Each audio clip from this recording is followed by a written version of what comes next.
Call us and make your reservations at 639-8533, 389-2378, or email us at sandypointvillagehotel@gmail.com. FanZone, your reliable, authentic supplier, has just gotten better. You can now visit our website www.fanzonett.com for your authentic wear and collectibles. The only place where you can use both your Visa debit and credit cards. Visit our website fanzonett.com to make your purchase today. Pastor J, I want to get a tattoo. You really respond wanna- to me. Respond to me how you would respond to me. The first question I'd ask is why? Controversial taboo topics. We get so consumed by church, we forget that we have to live the life of being a Christian outside of the Sunday. Like you say, services. we think going to a service makes us a Christian. Exactly. Yeah, right. So here we are about to hear the second time Pastor J wanted to take a tattoo. Would have been late last year and early this year. Oh gosh. Hope Unfiltered podcast with Pastor J and Ren.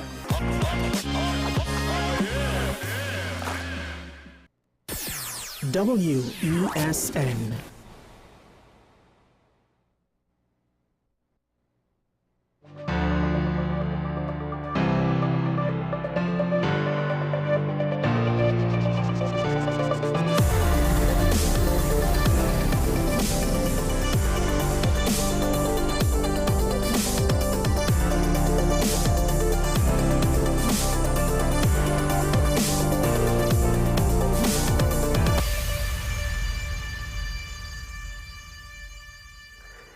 Well, there was one big story. There was just one big story. We'll get into that story. No ASP today. He couldn't make it today. We'll have ASP Arun tomorrow. But one big A story. Now, a couple things to get through before that. I don't want to make the entire show all about the diplomatic tension. I'll say diplomatic tension that is occurring. Well, and this is the funny part. Is it even occurring diplomatically, internationally, between TNT and most of the other players? Maybe between TNT and CARICOM, maybe between TNT and Venezuela. That's somewhat understandable.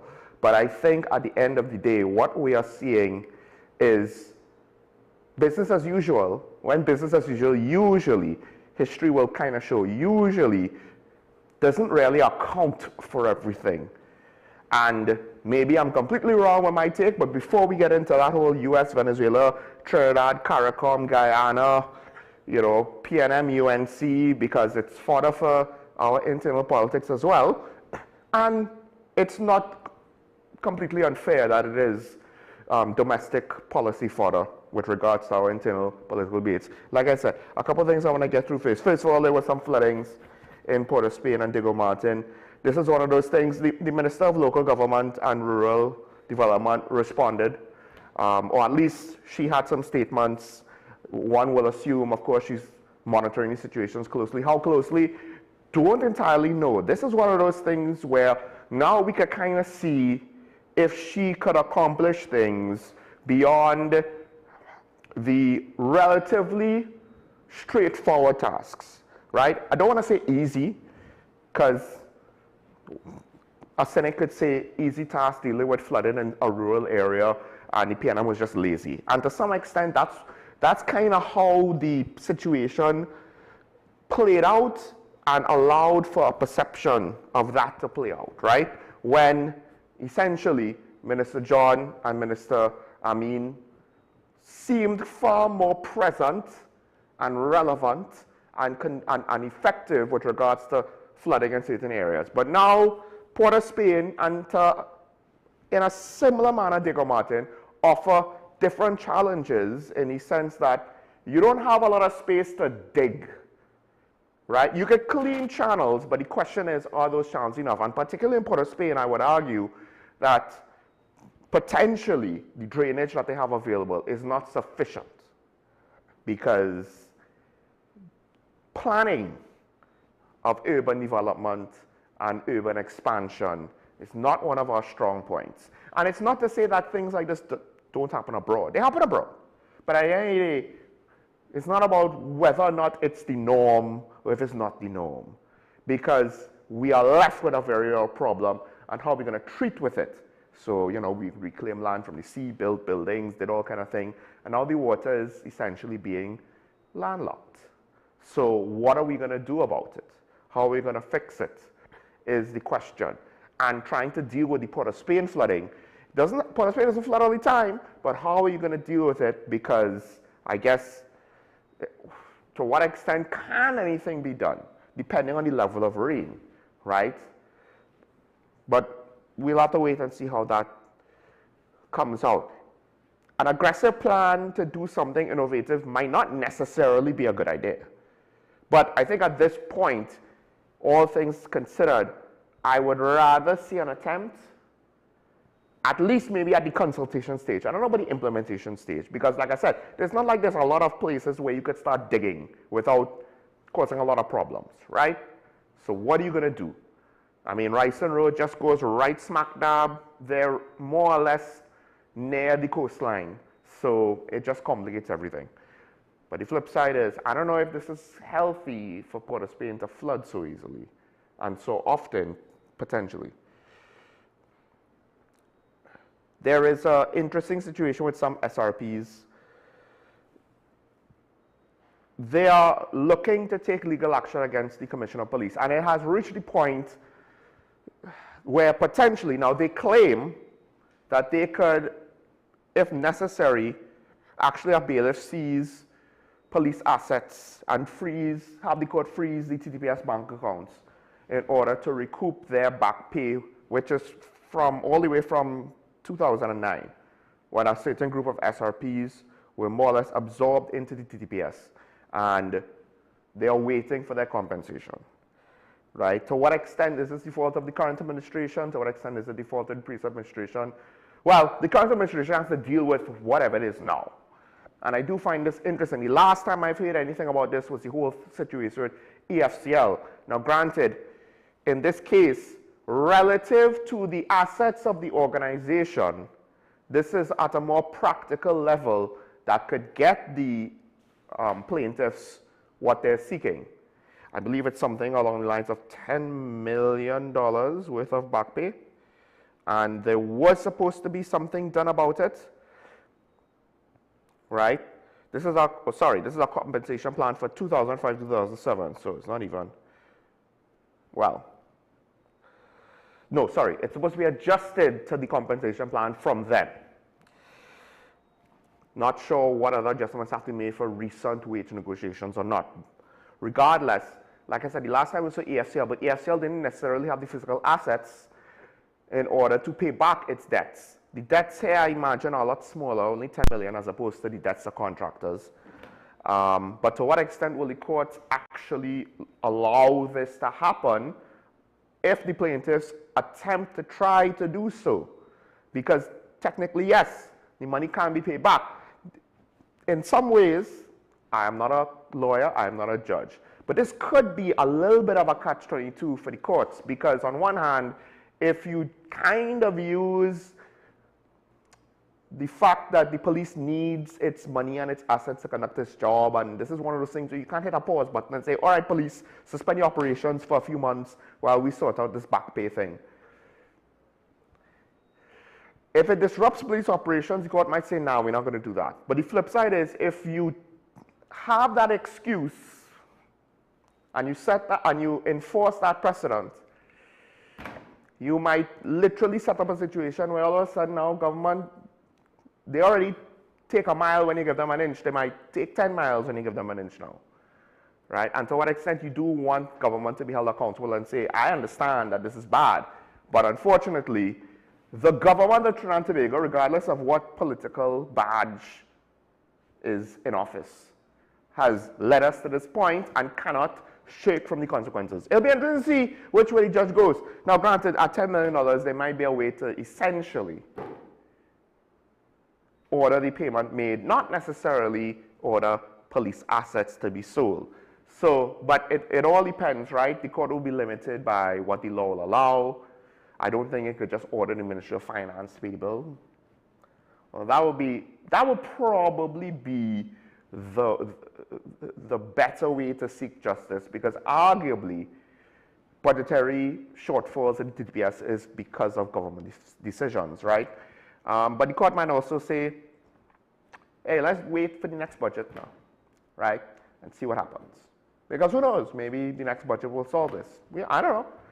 So we have to wait and see. That's the other thing. The plaintiffs need to kind of understand, it's not as though now is the time to make demands and draw a line in the sand for the government, because they're operating off of the mid-year review of another government's budget. And to say that they're going to have the flexibility to just find $10 million, that's kind of hard. It's not impossible though, however, but it's probably not the best time. But again, you know, this is one of those things where should the court wait on the annual cycle of a government? Because then it's just one of those things where to what extent is this now an example of accountability? And unfortunately, it will set a precedent one way or the other. And the best we could hope for is that it sets the right precedent in the long run. But to some degree, not a lawyer, not a judge, but also I don't have all of the detailed information of the situation, so I can't say which direction would be best for us in the long run. And then, even if it sets a good precedent in this case, it does not necessarily anticipate all the things that could happen in the future. So it might not really settle, you know, all matters in this vein. I will, however, say I am biased to forcing the government to be held accountable and not just kind of get away and skirt around the issue and say, well, we'll pay them back with however, whenever, some kind of semi-ineffective repayment plan. There is something that looks like a slap to the face, and this is also one of those things where it's not entirely clear whose fault it is with regards to the different administrations. Arguably, I'm going to mispronounce this. I'm sorry if I am not culturally aware enough. The Banyan Archives created here 1,000 hours of digitized film and video chronicling Caribbean life over several decades, was acquired by the state of Barbados after they essentially started communication with the founders, because the founders are concerned they can't maintain the archive anymore. Back in 2022, the NGC was supposed to have purchased these archives, but then, and the late President Mark Lequan announced it, but then it seemed like everything stalled potentially with his death. This was something that former Prime Minister Dr. Rowley indicated he wanted done by the NGC, essentially to preserve our national heritage, which is obviously something that I would applaud. But like I said, somewhere between 2022 and now, it fell through. So of course, you have to go from around the time that announcement was made in 2022 till the election, basically, what was not done. And then, to be fair, because this announcement was made now, I don't know if it was settled before our election. I don't think so. You have to ask, to what extent was the current administration aware? To what extent did they pay attention to any sorts of requests for an audience or any messaging from the founders of the archives? To what extent did they not? To what extent did they kind of miss the opportunity because of they overlooked certain things? Because you don't have to overlook the opportunity itself for the purchase.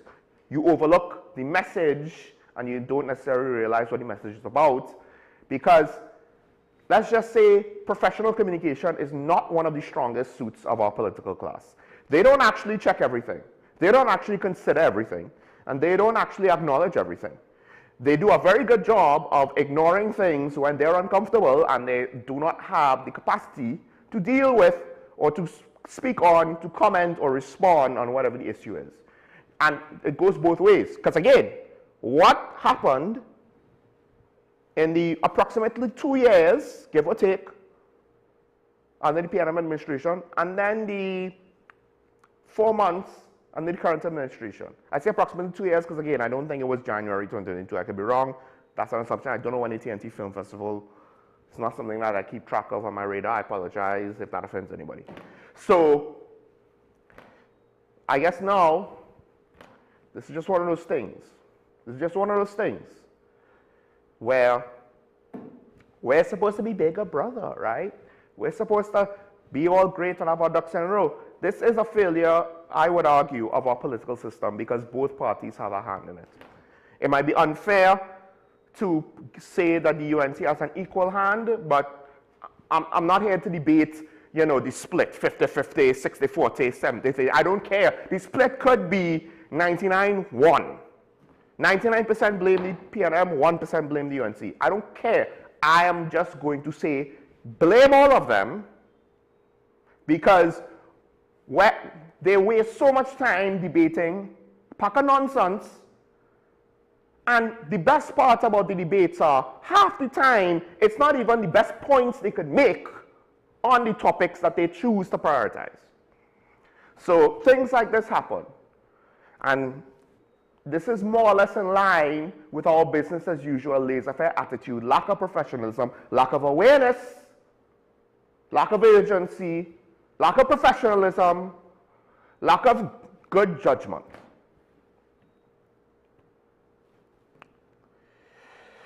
A man was killed at a home invasion. The reports are he was outside of his home. Doesn't say what he was doing. 4 a.m. He was outside of his home. Don't know, doesn't say if he was coming home or if he was in his garden, exercising, whatever. 2 men confronted him, one armed with a gun, the other with a cutlass. They accosted him, forced him inside, ransacked his home. And then the report, we don't know what else is there. The report says he was shot in the head before they left. The implication on the reporting, which might be missing crucial details, is that the occupant of the home, the resident, was executed. He was pronounced dead once they got to the Chaguanas District Health Facility. 38 years old, what does that mean? That means he's younger than me. It's just one of those things that I don't know about the rest of you. To me, it always hits different when you hear someone younger than you die. The thing about this is,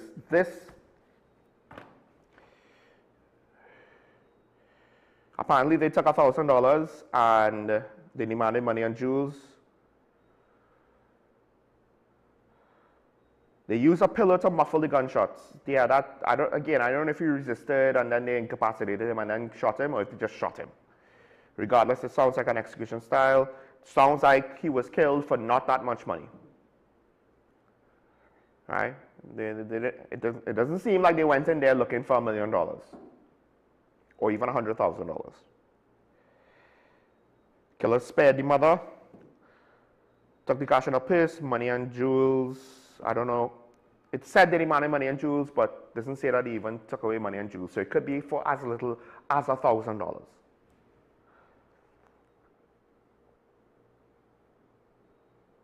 The thing is, if he had a gun, it's not clear that he would have been able to defend himself.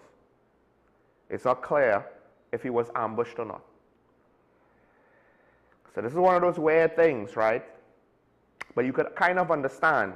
There's 2 takeaways from this. The first takeaway is that, depending on how they accosted him, he may not have ever had a chance to defend himself even if he had a firearm. The flip side is, depending on the specific details that led up to his execution, I'm going to use that word,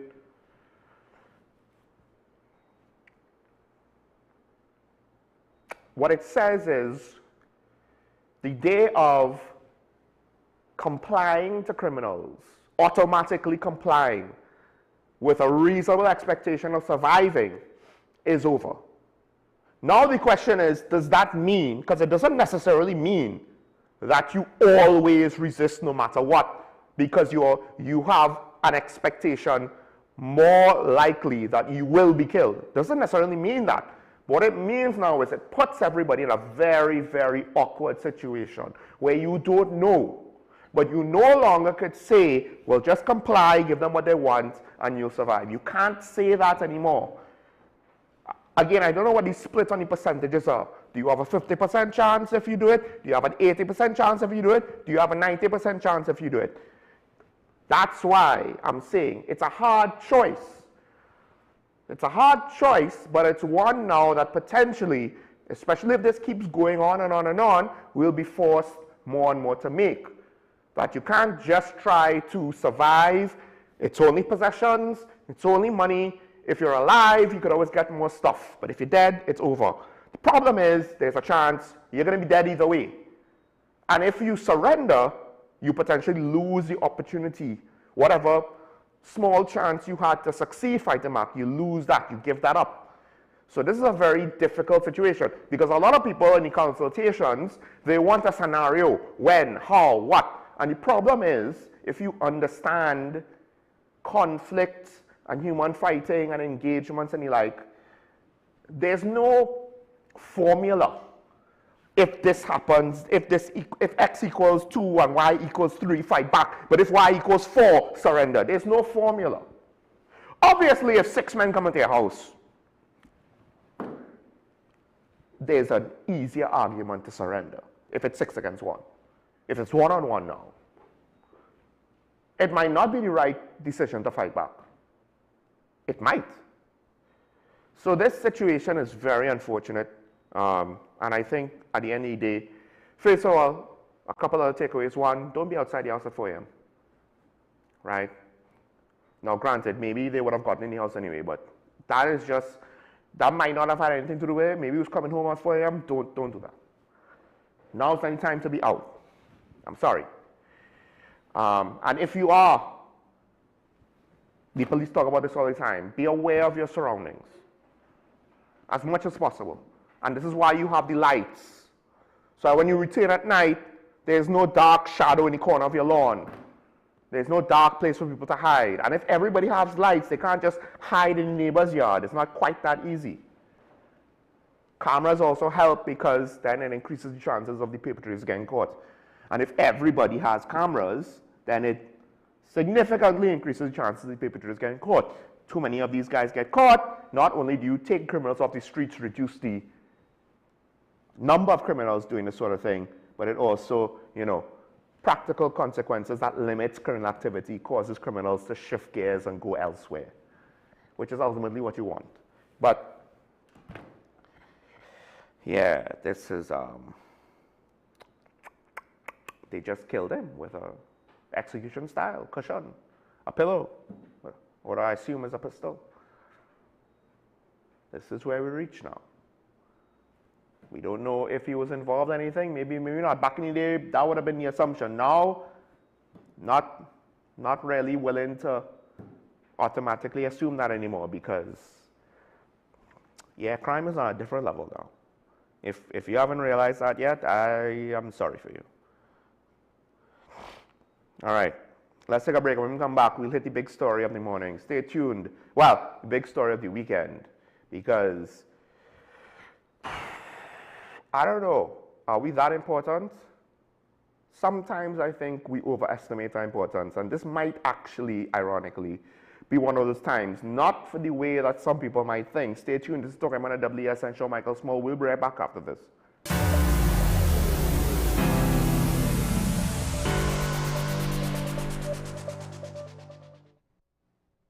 Welcome to ASTI, Advanced Solutions Technical Institute. We offer hands-on training in drone technology, fiber optics, hybrid, security, business support, and more. Our programs are built to equip you with real-world skills for today's evolving industries. Get certified, get hired, and take your career to the next level with ASTI. Call 778-2135 or email info@astitnt.com. ASTI, where learning meets opportunity.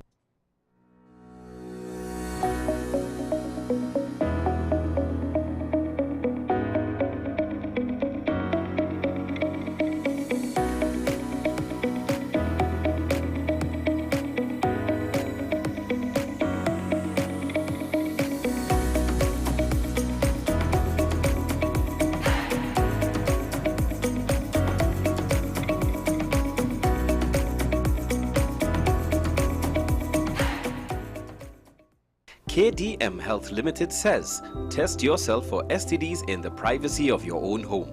Our self-help test kits for all STDs are available at our wholesale office in Chaguanas.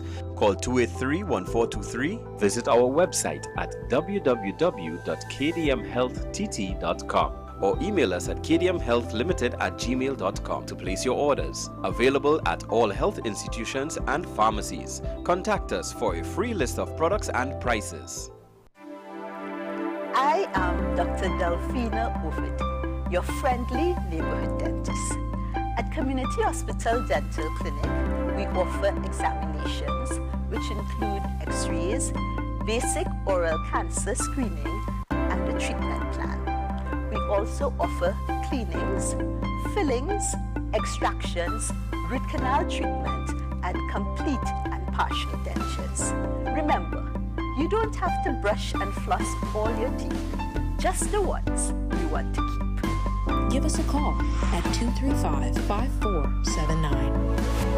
The Community Hospital of Seventh-day Adventist, where good private health care is affordable. If these walls could talk, they'd cry uncle. They didn't plan to become offices or yoga studios, but they've stood by us, even when we got a little stir-crazy. For that, they deserve some thanks. They deserve Benjamin Moore.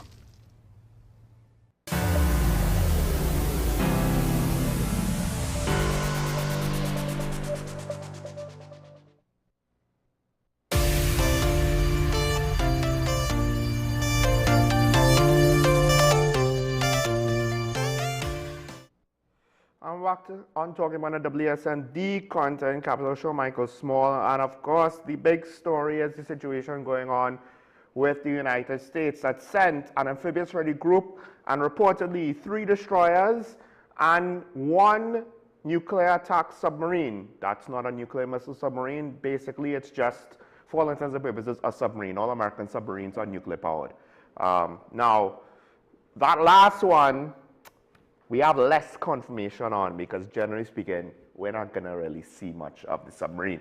But those assets are being sent, and currently, from what I believe to be the last reports, are in international waters. I don't believe that they are in TNT waters, and their deployment has caused somewhat of a debate. It's controversial, at least to some people, because apparently the United States has never deployed naval assets off the coast of any area it seems as a problem area. You know, and when I say deploy, I mean deploy and not do anything. Because we hear about these marine units, you know, invading countries left, right, and center. Just look at all of the countries they invaded besides Iraq and Afghanistan. All of the countries that marine units have evaded whenever they were deployed. Now, to be fair, this is the kind of unit that was operationalized to some extent, or at least made up of a larger task force when the United States went into places like Grenada. Now,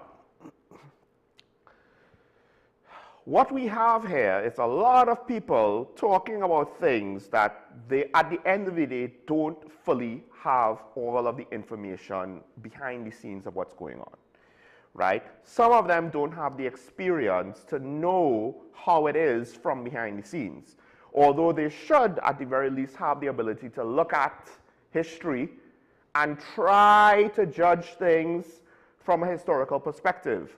I would argue, though, that what we're seeing is not just a historical perspective, but then the biases of the analysis of those historical situations, some of which I think are incomplete at best, naive at most. But the flip side is, I have to say this up front, I too am judging it based off of my biases on my analysis of all the various historical situations that could potentially apply. Now, the Prime Minister has come out in support of U.S. action to intervene with the cartels, intervene with transnational crime. And this is where, this part is where it gets tricky. And I haven't necessarily seen anybody criticizing the situation address this, because this is where it gets controversial, and this is where it could potentially arguably be subjective. And this is where, you know, it would be a lot better if we had the capacity to know exactly what the conversations were between American national security agencies, our national security agencies, their politicians, our politicians, to what extent it's communicated, et cetera, et cetera, et cetera. Because just last week, I had to concede the fact that Ashraf was right. The crime situation in TNT has now actually reached the point where arguably it's in the vein of terrorism, because they are literally threatening politicians in order to change policy. That is basically what terrorism is. It is not the, I want you to fear me because I just want to be a maniac. It is, I want to force your hand by using the pain and suffering of the civilians, or to utilize political assassination and the like. That is terrorism. And arguably, whether they knew it or not, that's where the criminal gang say has reached. Then you have to take into the fact that our criminal gangs are part of or influenced by a transnational criminal network, of which we suspect, I say suspect because I don't think we've had like enough court rulings, court convictions to kind of prove this beyond a reasonable doubt, but I think it's a reasonable suspicion. We suspect that part of the transnational network is in Venezuela. So then, to what extent, because the Americans also labeled Trinidad as a terrorist organization, right? Now, ironically, I'm not entirely sure what threats to the state and threats to people and what potential terrorist acts in the states was happening, right?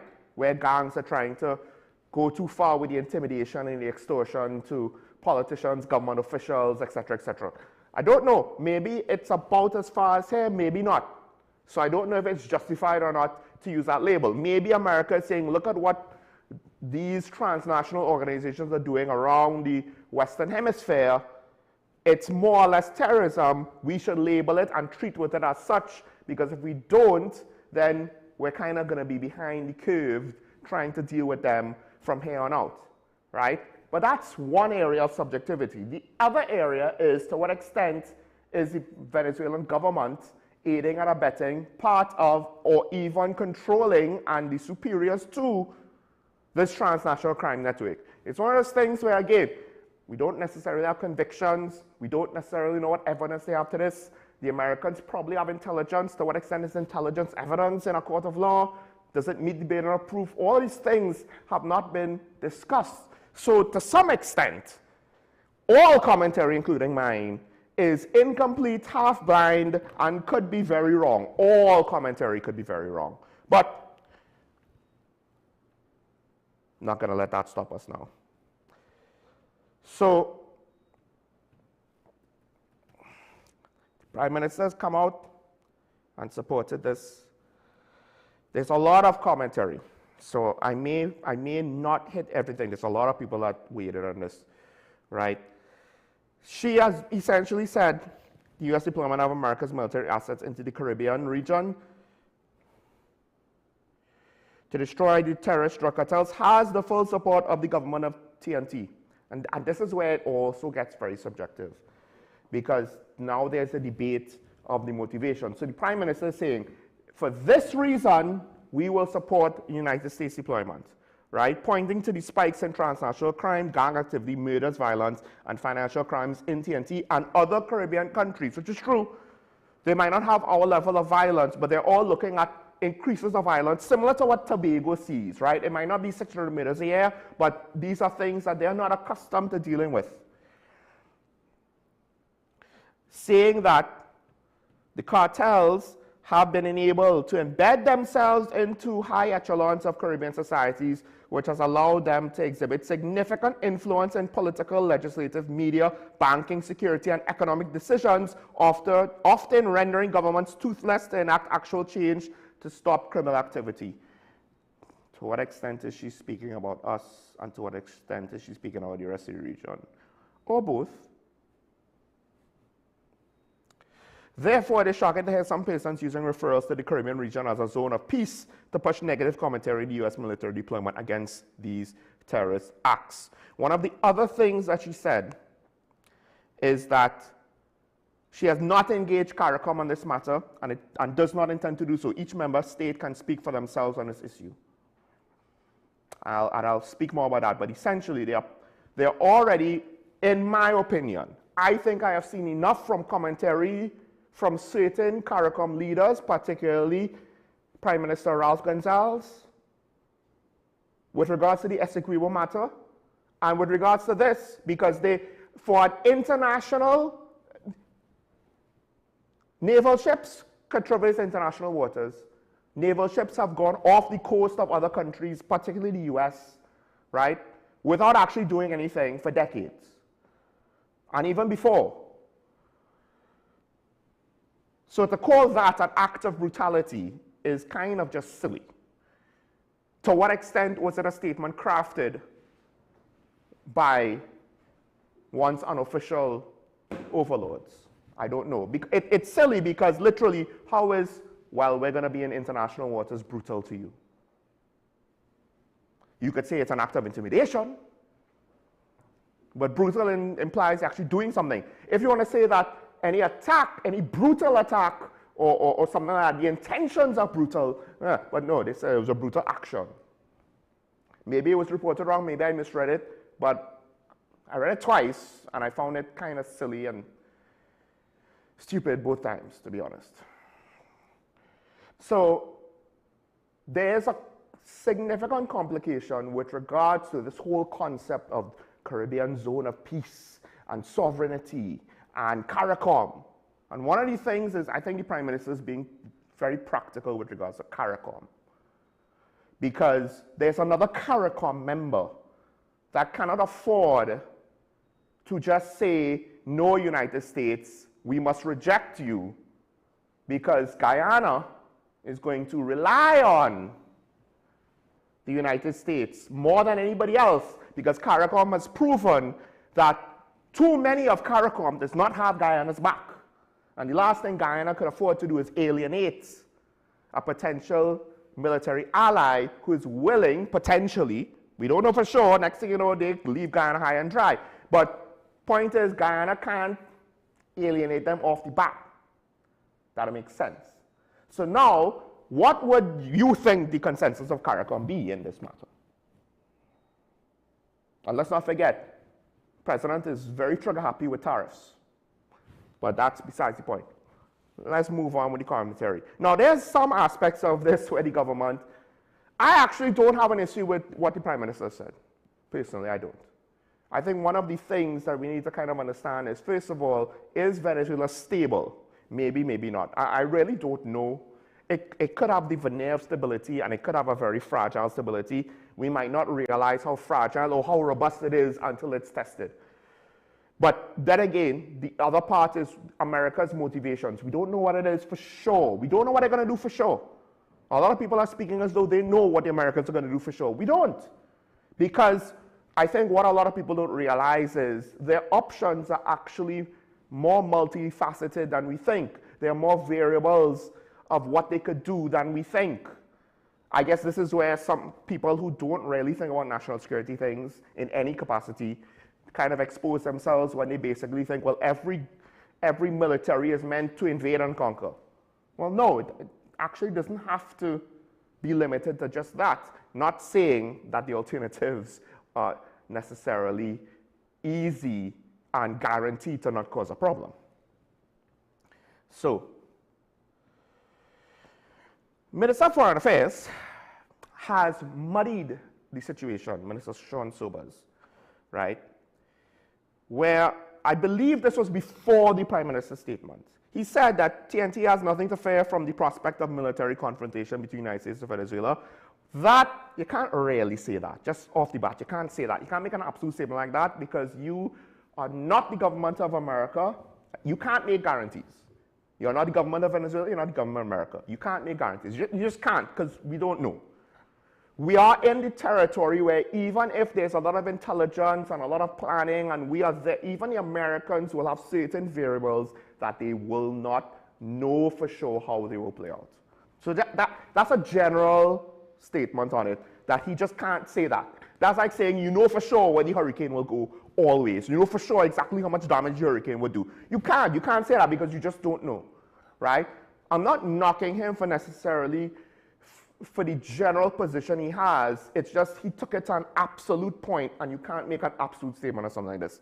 Now, he also went on to say TNT was taking no side in the standoff, and that might have been pretty premature. This speaks to me of an issue that I've seen with a lot of government, with both governments, right? I haven't commented on any other government before the Keith Rowley administration.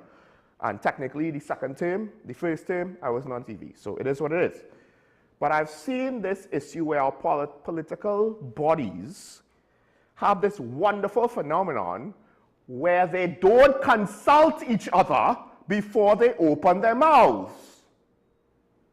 Because one would have hoped that maybe on important big matters like this, before the minister goes to speak, before anybody in government has a chance to speak, you get a consensus quick.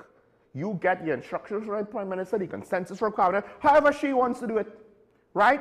But you do that, and you have your PR guy who is smart enough to do this, I just don't know if they would let him, ensure that there is a consensus among what we're going to say, and ensure that everybody knows what that is before anybody says anything.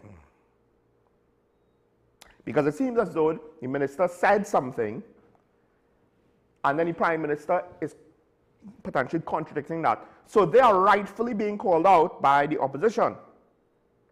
Senator Brown, former Minister of CARICOM Affairs, I can't fault him for this point. Apparently, the government has 3 different people giving 3 different, according to Senator Brown, different positions with regards to what is reported. I don't know if he said it this way. And technically, you can't say this because we don't know for sure. Okay, sorry, no. Impending presence. Okay, we could say that, sorry. Of the U.S. fleet off the coast of Venezuela, right? Because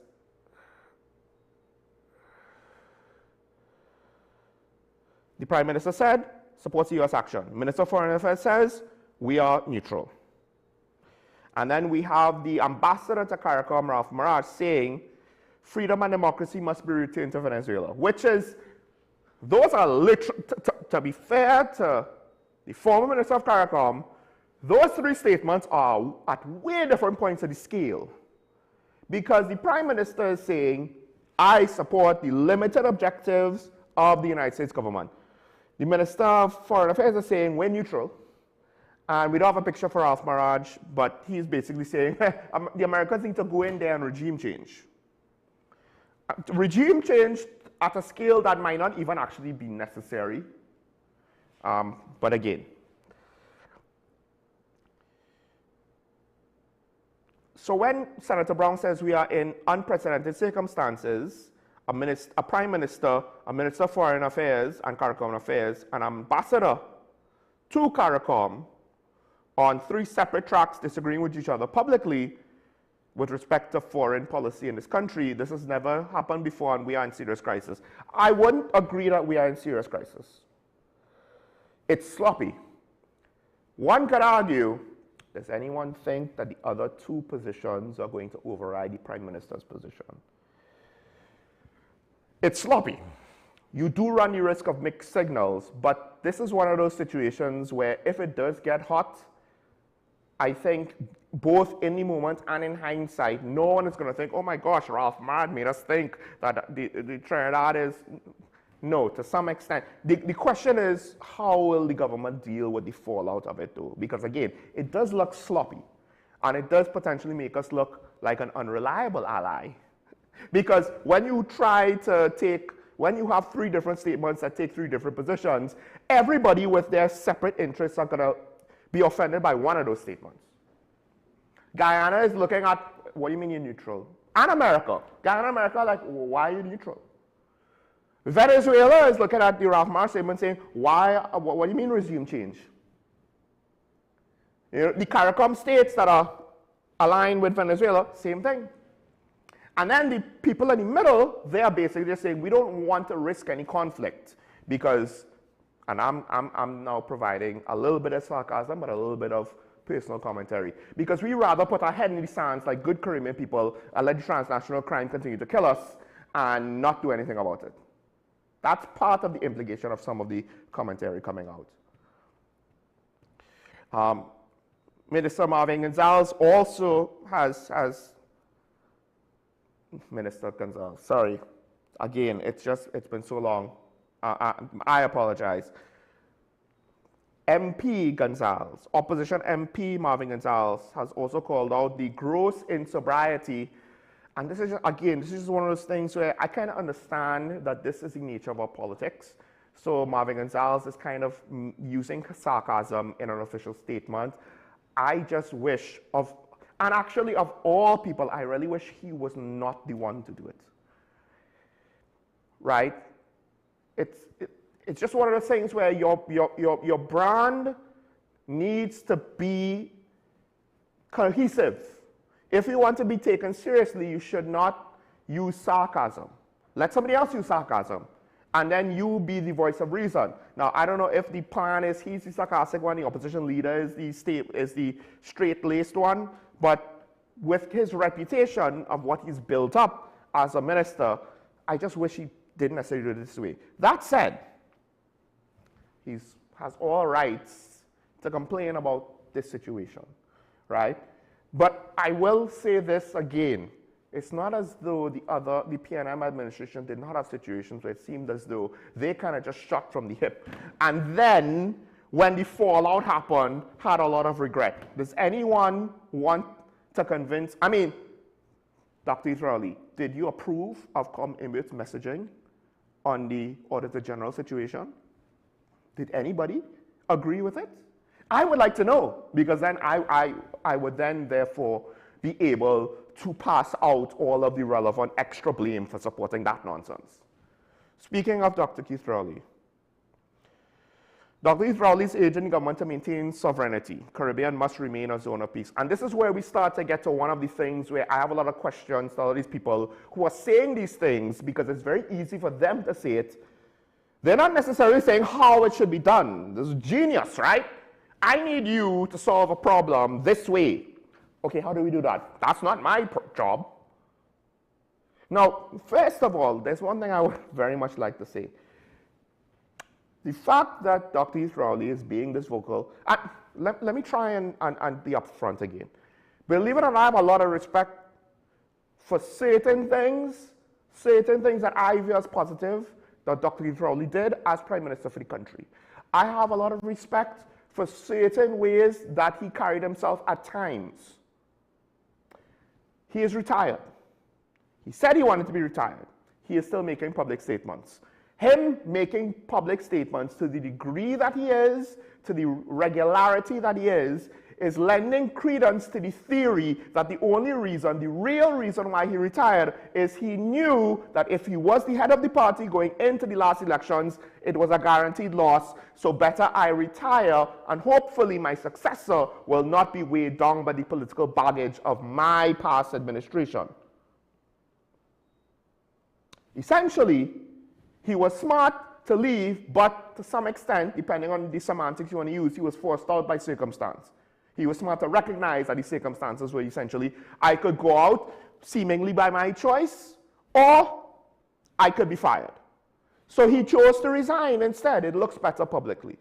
I'm not saying that's the truth. I'm saying his continuing engagement lends credence to that theory. The flip side to that is, if you don't necessarily want to subscribe to that theory, you could say his continued engagement potentially makes the current opposition, as it's structured, look incompetent. Because why does the retired guy have to keep speaking? Can't you all speak for yourselves?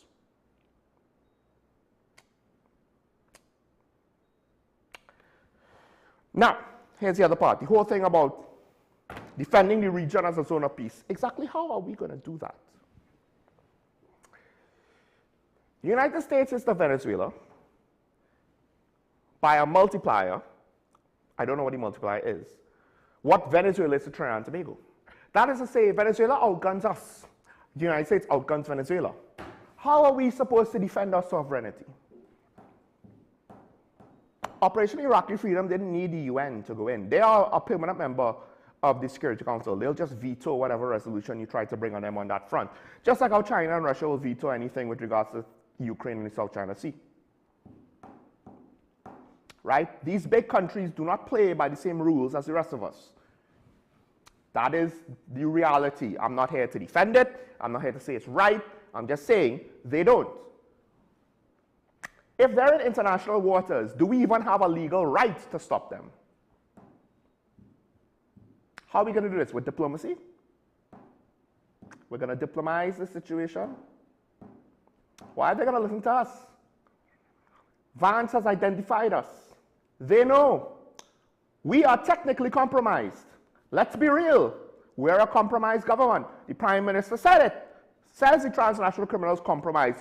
And I asked, is she speaking about the rest of CARICOM? Is she speaking about us? So, to what extent is the US going to just look at our opposition to anything that they do in the region, especially if it does not include operating in our waters, and say, oh, you all are just a mouthpiece for the criminals. Maybe we should deal with you too. They don't have to invade us. They don't have to strike us. They could just sanction us, or they could put tariffs on us. Tariffs are the new sanctions, if you haven't realized. Oh my God, BRICS is going to move away from the American dollar so they can't sanction them. All right, we'll just tariff you. How did China get rich? Not selling to BRICS. China got rich selling to the US. Let's be real. Now, granted, they could increase their markets, whatever. Maybe Europe gets a lot of Chinese goods, right? Tariffs are not the be-all and end-all like what sanctions are. But so how are we supposed to defend our sovereignty if our sovereignty is not being impacted? And to what extent now does the nations of CARICOM and the Caribbean, the island nations, wear a ring on the outer edge of the Caribbean Sea? Venezuela is not limited to the waters that neighbor TNT and Guyana. What if America just goes on the western side of Venezuela and says, yeah, we'll just operate here?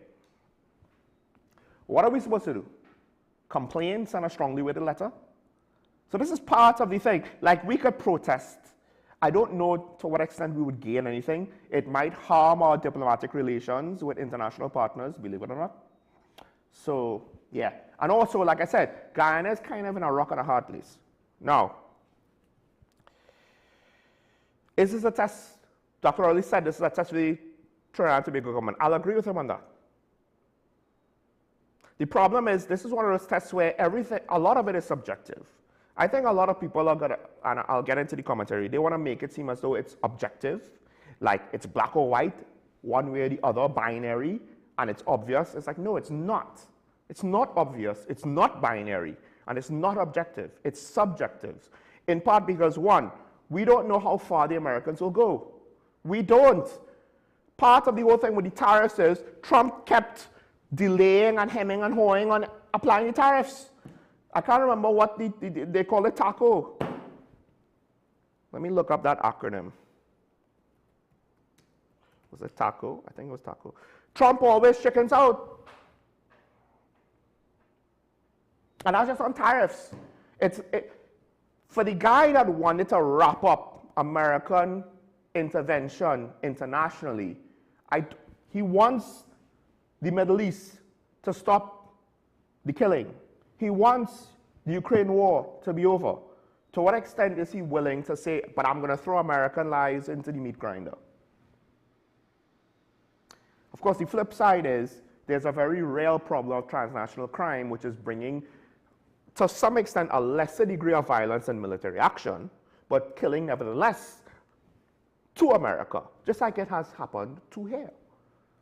So now the problem is crime has allowed to reach a point where the traditional methods of dealing with crime has shown over the course of decades to not really work in the long run. To what extent is it wrong to try something more extreme?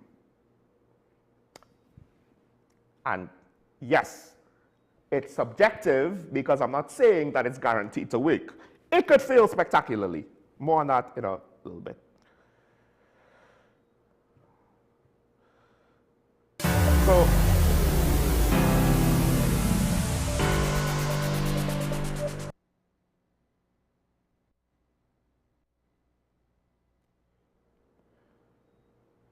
who do we have here? Who do we have here? All right.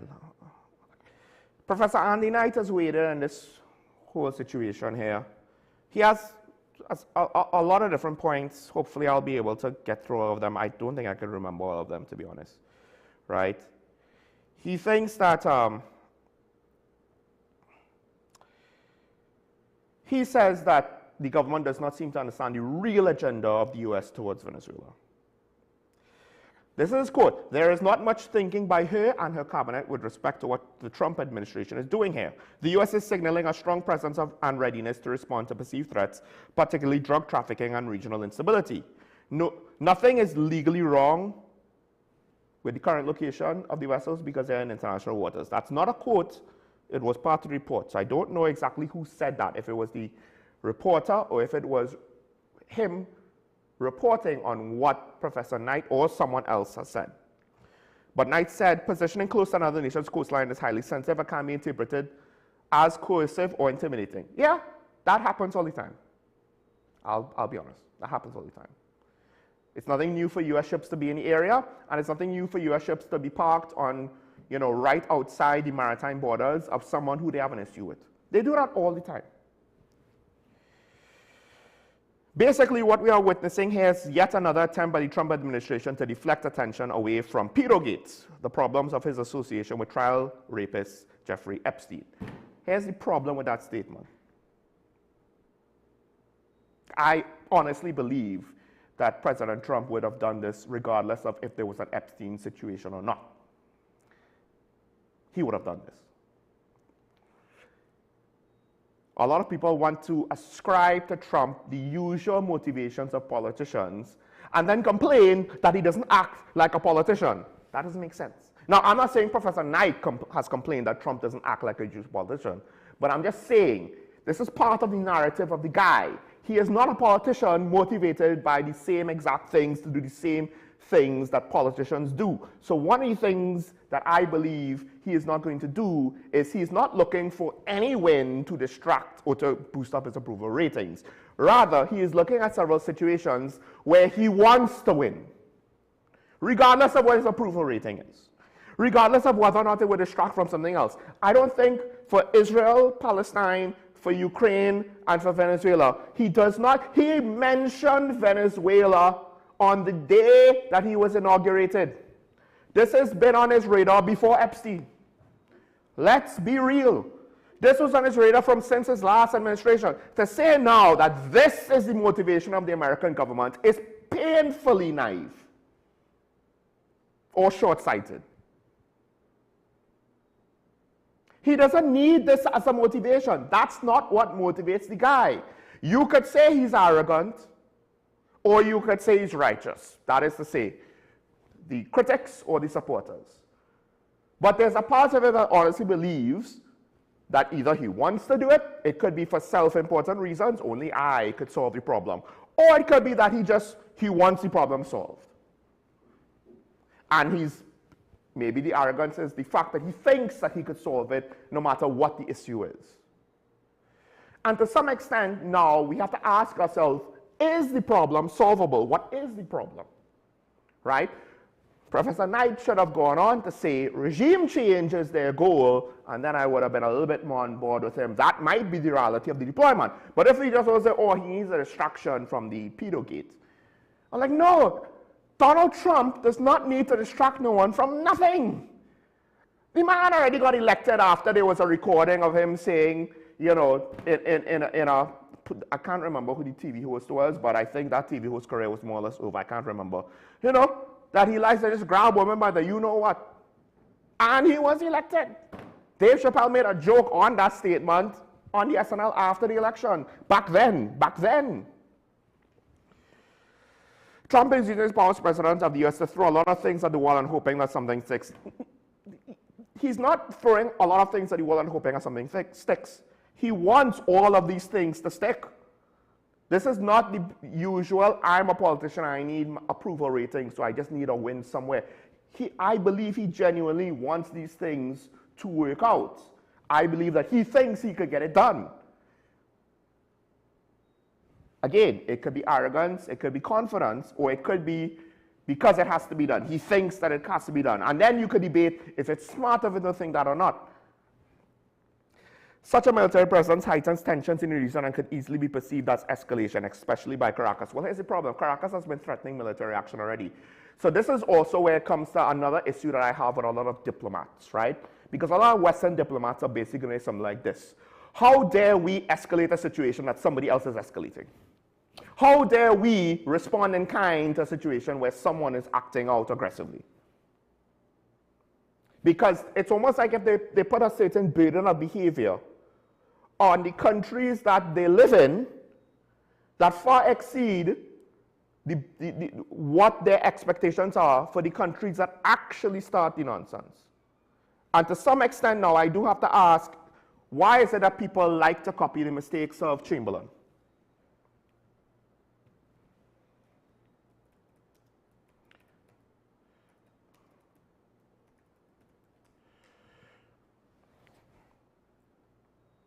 Neville Chamberlain, the appeasing prime minister. I won't say for who, because then that will just open up a little kettle of fish. I'm not there to include that into it, right?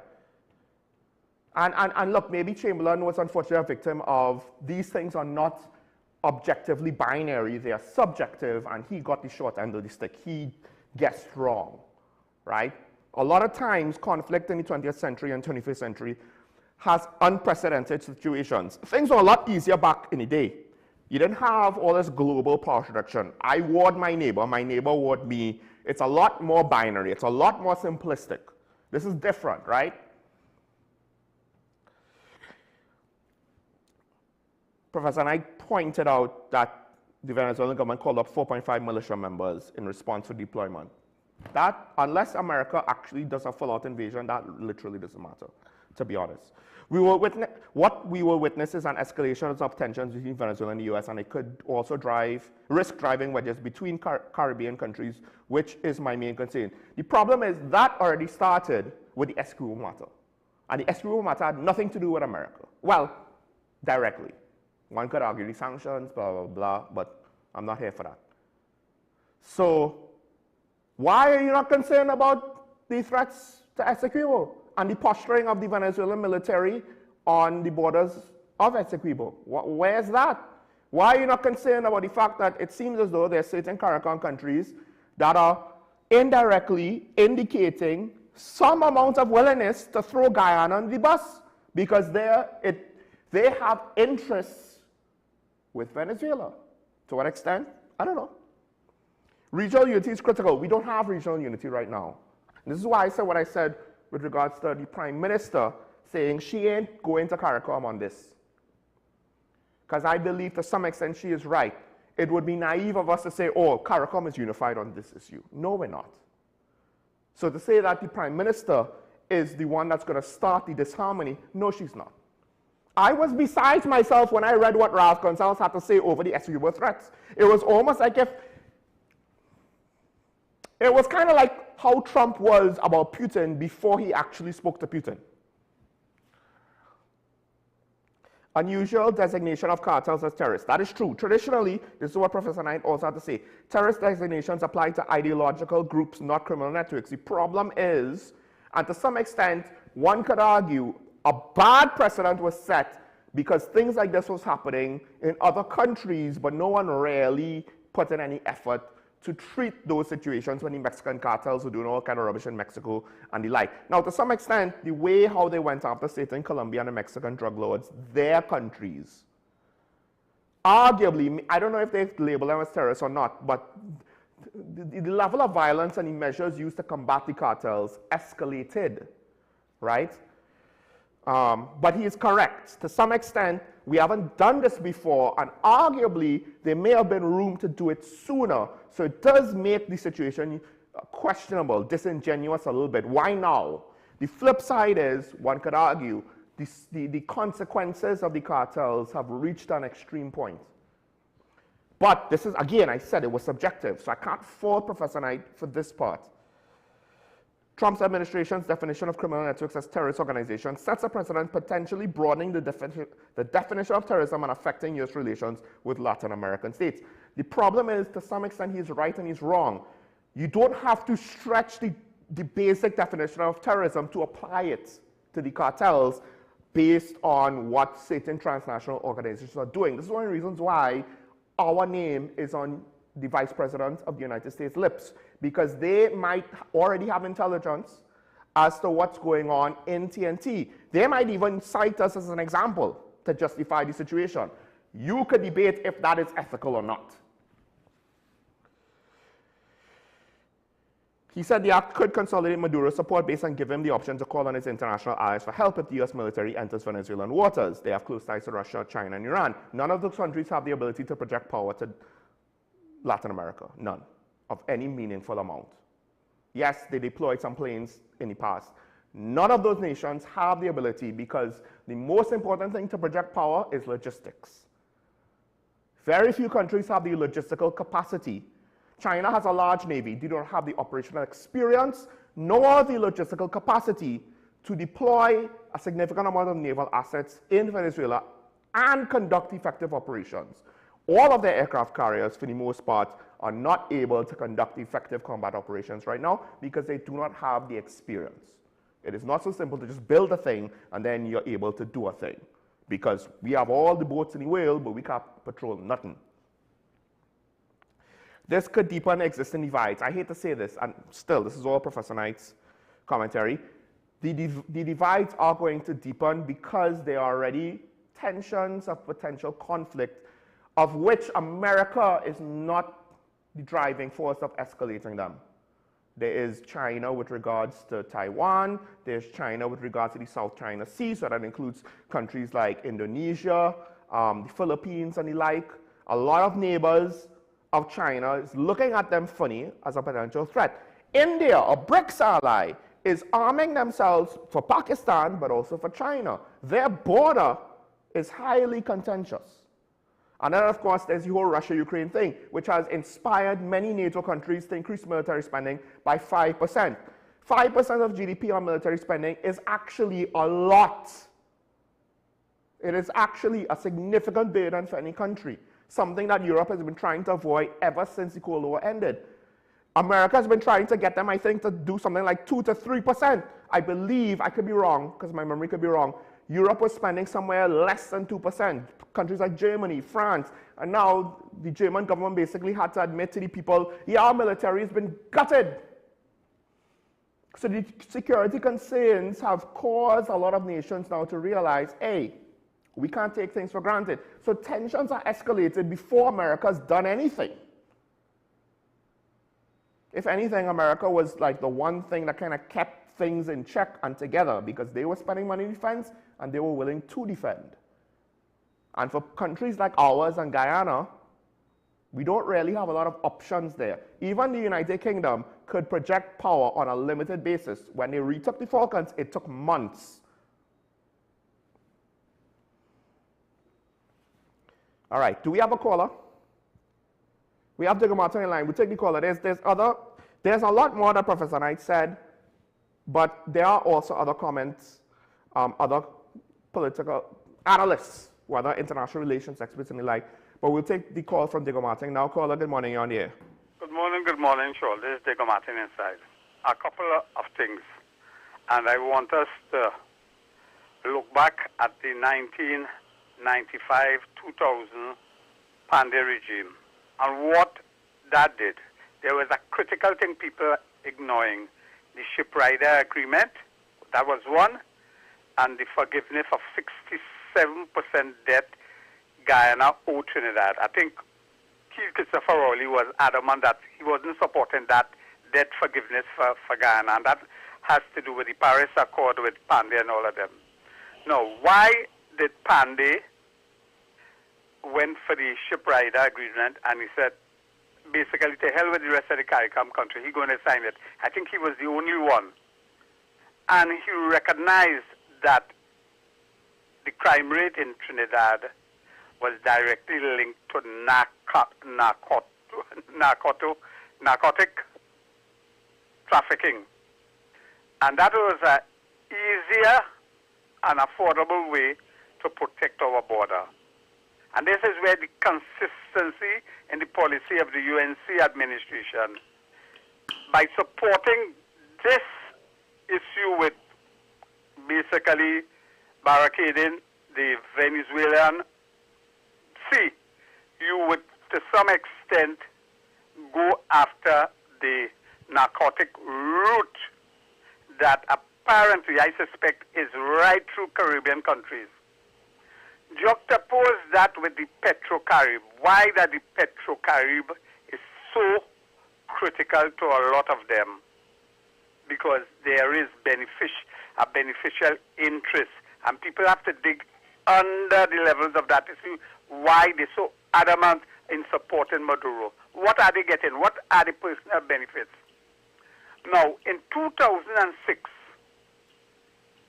Patrick Manning say if the Petrocarib deal goes through, it will be a detrimental to Trinidad oil and gas industry. And Keith Christopher Rowley proved that right when he shut down Petrotrin. Because what happened then, Trinidad lost a lot of the Petrocarib people as customers, and they didn't basically do the transformation to look to improve the efficiency of Petrotrin. They shut it down. You could have restructured it and get it going, but they didn't look for alternative markets because there wasn't drilling enough oil to explore, so they just threw up their hands and say, we go close it down and thing. But more importantly, what has happened, and I'm trying to think about that relationship with Trinidad and the CARICOM members. I don't believe they have our interests, and they have a truly good interest for CARICOM. What we have done to show that Trinidad did something to support and keep that Maduro, CARICOM, Petrocarib relationship going. We, in Trinidad, this is what we did.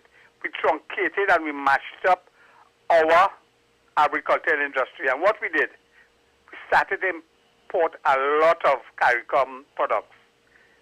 What we do, we allow crime to take place such that our nationals from Trinidad no longer go to Tobago because that racist statement can't cut a ship. Our tourists, our indigenous domestic tourists, has gone to St. Lucia, Grenada, etc. So those are where something tells me our economy was purposely being run to satisfy CARICOM members. What is the real agenda? And I'm saying what is happening now, we're going to get some sort of control of the trafficking and the human trafficking. And the Americans going to be benefit by barricading Venezuela to basically crush the economy. Because all that ships that come and transport the oil with the turning off of the transponder and thing, Russia has the biggest fleet that basically are go ships, that they could do that. The fact that you coming in Trinidad and you turning off your transponder to go to Venezuela to offload oil, somebody has to know about that. And the Americans know that, and they know Trinidad was facilitating that. I'll go and have a nice morning. Thank you, Kola. We have another call from Arima.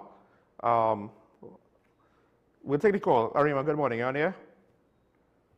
Sure, Michael Small, good morning. Morning.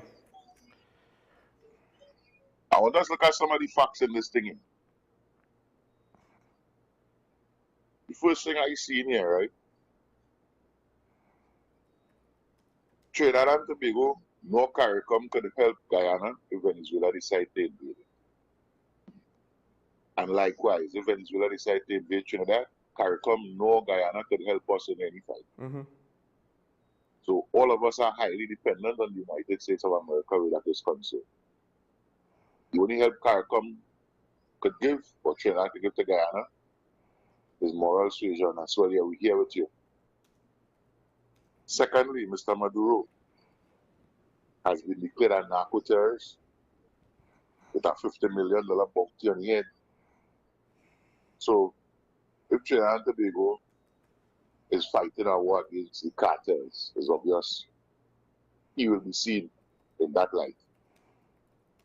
So now the former Prime Minister, Dr. Rowley, had asked himself, he would not understand why it is he was stopped in the airport. Yeah. The third thing is the ship rider agreement. Initially, Trinidad did not agree to it.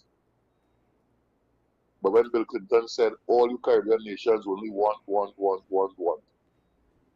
and I have enough problem with drugs passing through your waters, well, if all of the want to help me, I will be able to help all in the future.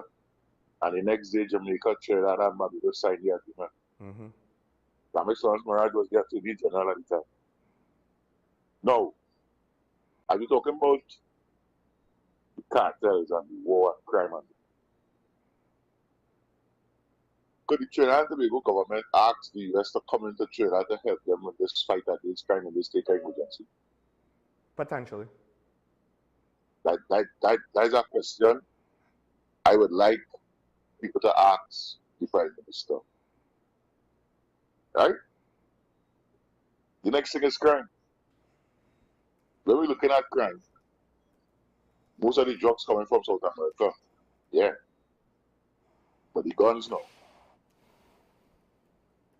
Didn't former acting commissioner of police say that the ports, Mr. McDonald Jacob, didn't he say that the ports is the source of the guns? It could have been Common Bit that said it. When we thought of South America, guns coming through the ports, mm-hmm. we never really look at that situation. And we got to find out now, what is this government doing with the American government to stop the flow of guns through the ports? Yeah, the dumbest questions I want the journalists to ask, but me ain't nobody asking them. Yeah. To be fair, the next thing I look at is the US agenda. Yeah. Because think about it. Trinidad and Tobago have to seek an OFAC license from America to drill for oil and waters between Trinidad and Tobago and Venezuela. Yeah. We have to seek their permission to drill for gas in our waters and Venezuelan waters. Not in our waters. So when you talk about sovereignty, OFAC is to deal with whatever deal we have to take anything from Venezuela, because they themselves won't allow us to take it for free. If it's within our side of the line, we could take it. The Manatee Field, I can't remember, the Mannequin Field, we could take whatever is on our side of the line. So why haven't they started drilling? They have.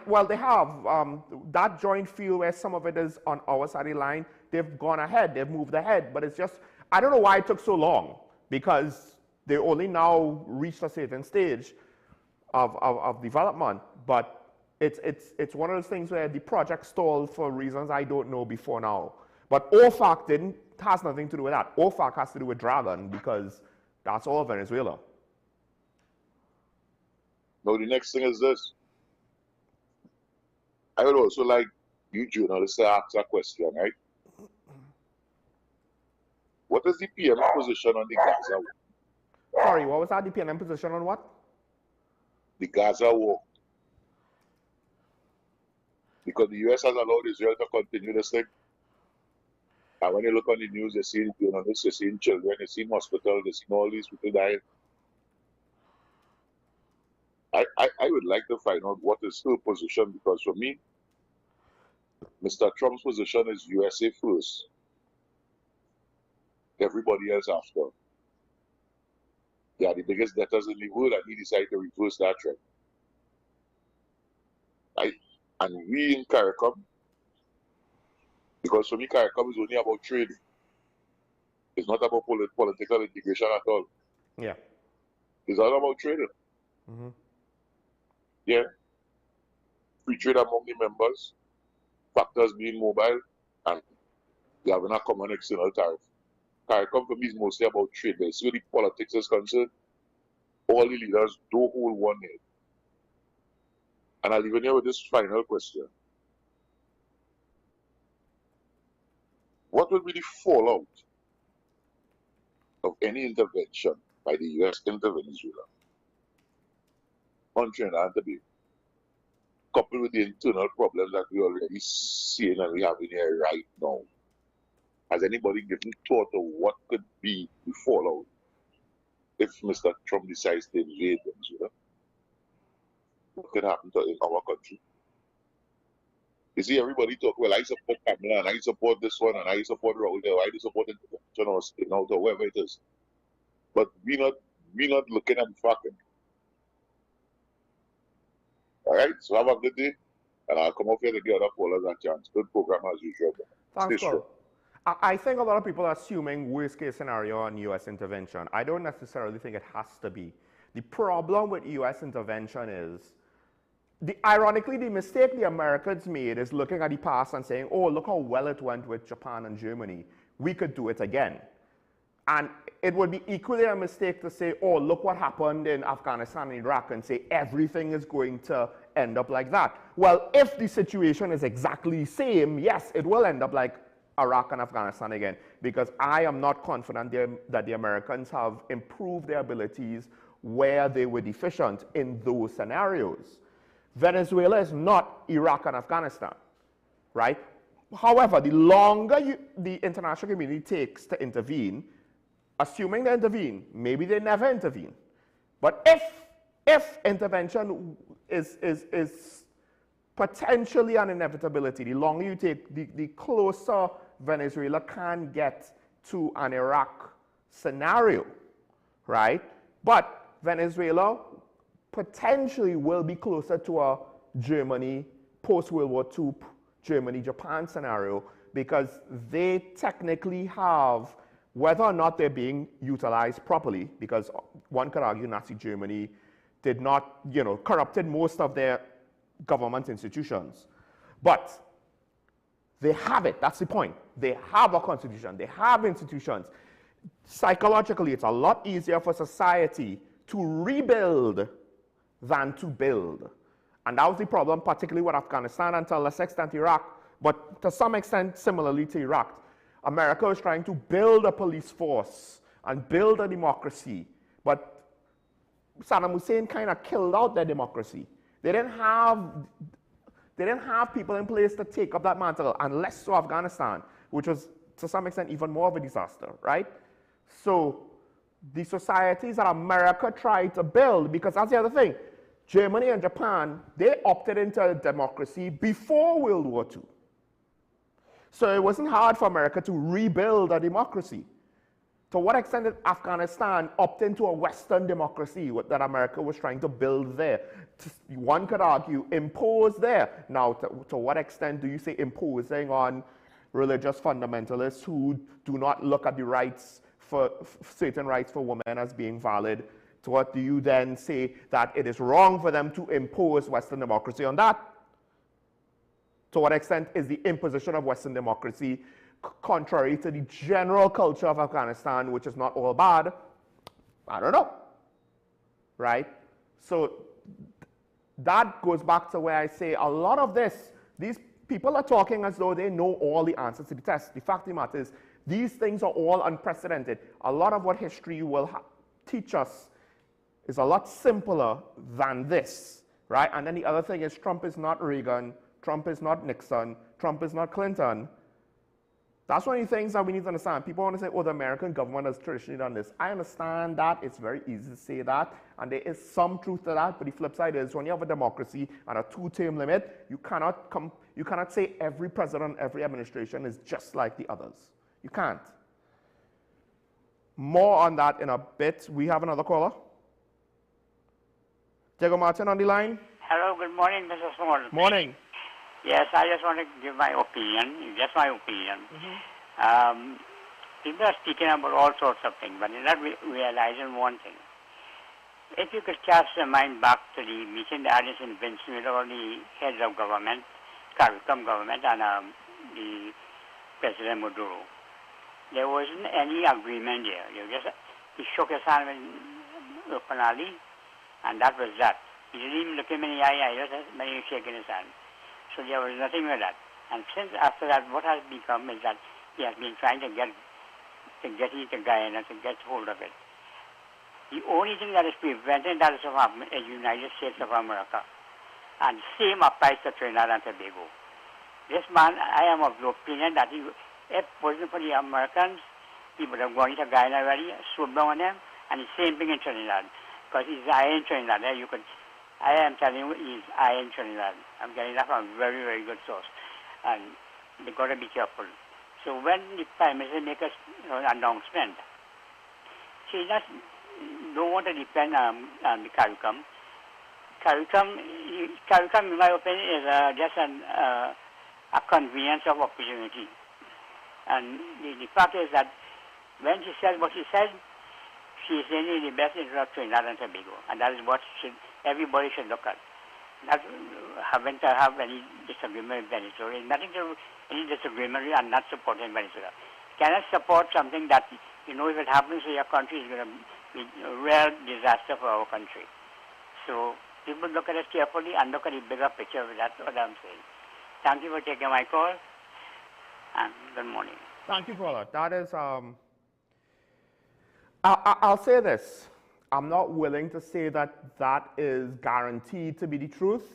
I think it is not something unreasonable to consider.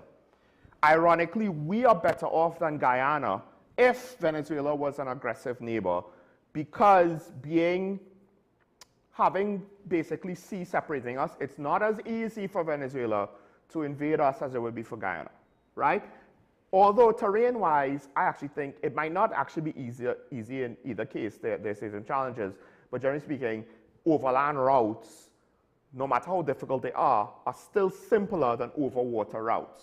Now, we have to juxtapose that by the fact that we are ill-prepared to resist anything, right? We really are. And you are right to say that we are highly dependent on someone else to defend us, someone else. And this is why I want to take the comment now. This is a good juxtaposition. History has shown that the U.S. has always demonized leaders and governments who they can't control and economies they can't exploit. They use what appears as plausible excuses for regime change of war. Venezuela is no different. This history needs to be taken into account of U.S. real intentions. The thing is, it's easy to say that, and I do believe this is an oversimplification. It's not necessarily wrong to observe the fact that, yes, George Bush Jr. did have bad intentions with regards to Iraq, right? He went on a bit of an adventure, right? It wasn't necessarily something he should have done, not necessarily because Iraq didn't deserve freedom. The people of Iraq celebrated the U.S. coming in and liberating them from Saddam Hussein. The problem was nobody knew what to do after. And this is one of those things where if you're going to leave a worse problem that you found, although one could ask for Iraq, did they leave it worse off? I have no idea, to be honest. I have not necessarily seen anything debating that situation. Was it worse off for the Middle Eastern region? Possibly. And that's why they themselves now seemingly are skating with other countries besides the United States. Saudi Arabia used to be a very strong United States ally, and now they're like, hey, y'all mess us up with this Iraq thing, and Iran is going after Iraq because we need, to make different alliances. Then again, this is the prince that allegedly had a journalist killed in their embassy. So, but to some extent, is that the exact same mindset that how America was treating with Latin America during the Cold War? And that's the other thing, was during the Cold War, it oversimplifies, that statement oversimplifies the United States approach to foreign policy. And here's the other thing. Up until now, Trump's agenda was actually to give you what you wanted in terms of that statement. Put the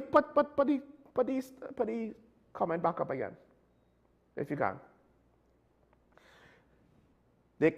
Governments who they can't control, economies that they can't exploit. Trump's agenda is America's first. To do what? Manufacturing in America. To be self-sufficient in America. What is the implication? We're not going to send our manufacturing. We're not going to have you make our... We're not going to have you have sweatshops to make our Nike shoes or our Apple products, whatever. We want all of that here, right? We don't want our economy to be dependent on your manufacturing centers or whatever resources you have there. We'll buy it. Whatever the market value is, we'll buy it, right? We don't want to control your governments. We want to leave you out into the wilderness and let you enjoy what it's like not having America around. That is the flip side. A lot of people see the narrative of, oh, they want to control. Well, part of the problem is, to some extent, if you want them to defend you, if you want them to stabilize a region, if you want them to do X, Y, Z, some of that will involve a certain level of control, right? If you want them to not take military action, they have to leverage other things. This oversimplifies foreign policy, and this also oversimplifies. Look, everybody, including Europe, wanted America to be world police. That's why NATO did not invest enough in their military ever since the end of the Cold War. This includes other countries that want the United States to back them up, includes Japan, South Korea, Australia, right? Certain other countries in the Middle East. They do joint exercises with India. You don't do joint exercises with a country that's your enemy. Taiwan, obviously, is dependent. Israel, at times, is dependent until they forget that they are dependent or they decide to struggle it and go on their own, which they have done once already. Europe and a lot of countries in the Caribbean, including, right now, Guyana. Right? Kuwait and Saudi Arabia and other Persian Gulf states were dependent on the United States. To some extent, Turkey, well, Turkey's part of NATO, and a lot of the other Eastern European nations, when they got independence, before they joined NATO, if they didn't join NATO, if they did join NATO. So, a lot of countries wanted America to be world police. And America leveraged economic tools instead of military tools in order to try to keep things stable, because history has also shown that if you leave certain people on their own, they will conduct their own adventurism. So it's not easy to just blame America for the bad. Yes, some of the things that they did was bad, and in hindsight, we could say potentially was unnecessary, like what they did in Latin America. But the flip side is, what if they didn't do it, and then the Soviet Union expanded to Latin America? Now, we know in hindsight the economy probably couldn't do it. But what if it could have happened? That is very speculative, so I'm not saying there's a guarantee that bad things could have happened. But essentially, we are looking at a situation where a nation within the Russian sphere, the Chinese-Russian sphere, is potentially looking to be adventurous on their own. And we need the world police, Team America. That's basically who we're looking at to defend us. Now, I want to go to David Abdullah's comments. No, Derek Ramsey-Rouge. Here's one: there could be risk to Trinidad and Tobago and CARICOM if a skillful and diplomatic solution is not found to resolve U.S.-Venezuela tensions in the region. Here's the thing. I mean, it's good that he said skillful. I don't know if there's the potential for diplomatic, because we need to understand there's another thing that a lot of people are not, I don't think they're factoring in. This did not happen only with Trump. Biden, to some extent, while he tried to be more diplomatic and less aggressive with Maduro, didn't work. He wanted free and fair elections, and according to his administration, there wasn't free and fair elections in Venezuela. So then now, to what extent could we expect reasonable diplomatic engagement in order to ease the tensions between Venezuela and the United States? Because it comes down to this: we don't know what the intelligence, the actual intelligence is with regard to Nicolas Maduro's involvement with transnational crime and narco trafficking, and potentially the concept now of narco-terrorism. We don't know what the intelligence is, right? The intelligence on Iraq was not that the intelligence in Iraq said that they had weapons of mass destruction. That technically was not true. They were hiding things, but that's not what they were hiding. Just one of those things. And it was easy for people with agendas to kind of twist the truth to get the result that they wanted, or what they thought they wanted. Now,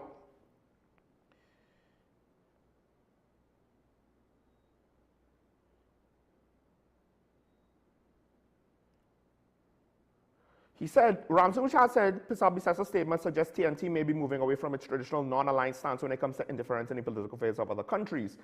Part of the complication on this is we are not talking about potentially a situation where we are neutral.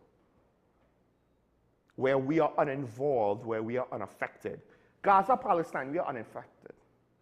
Ironically, we don't want, we're not, no one's talking about neutrality there. Oh no, we need to speak out against what Israel's doing against Palestine. That's fine.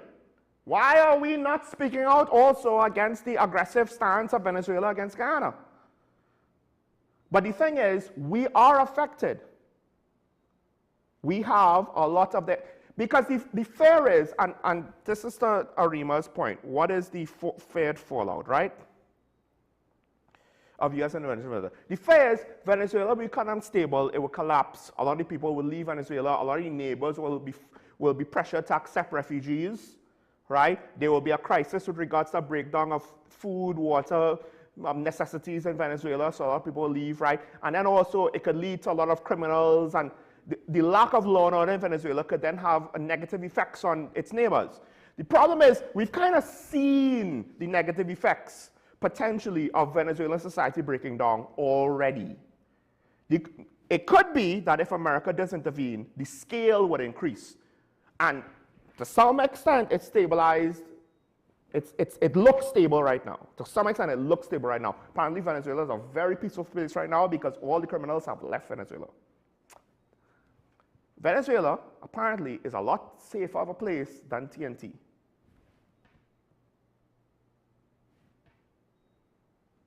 We have our own intelligence saying Trinidad has been operating here since 2018. So this is not a Trump thing. Well, maybe it is, because he was president then. Yes, he was. So I don't know. And to what extent did the National Security Services align with his vision back then between 2016 to 2020?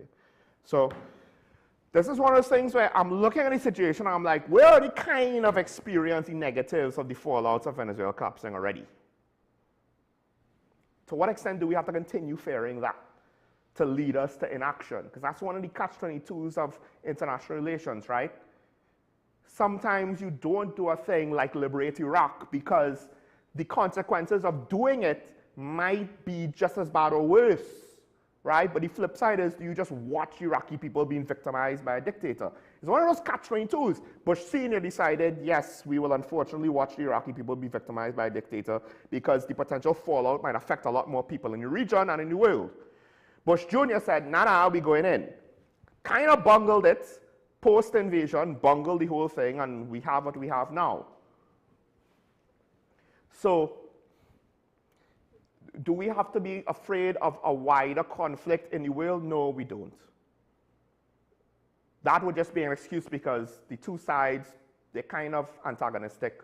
East and West, to put it bluntly, to put it oversimply, because there are a lot of countries in the east of China and Russia who are not necessarily friends of China and Russia, but Russia and China, they're kind of looking antagonistic to a lot of countries to the rest of the world.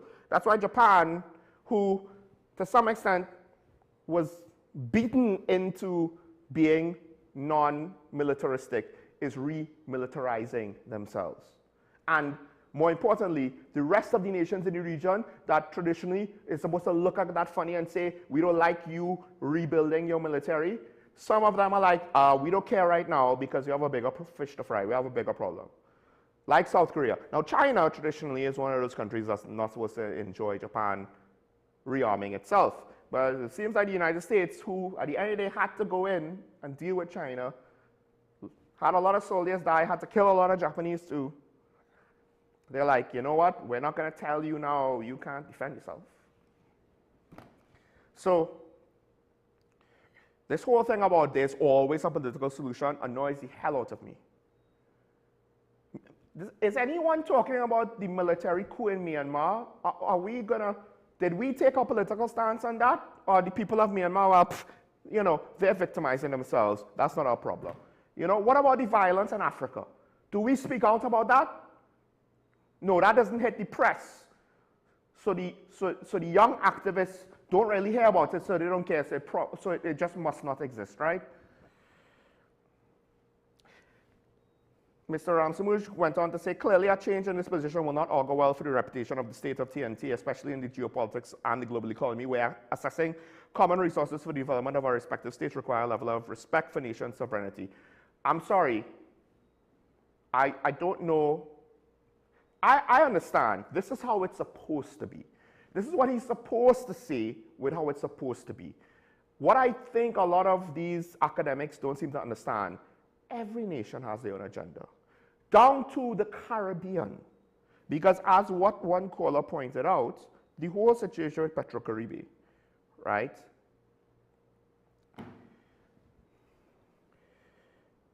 The reason why I think the government of TNT at the time did not want CARICOM to go to Petrocaribe, any members, is in order to prevent what we're seeing now.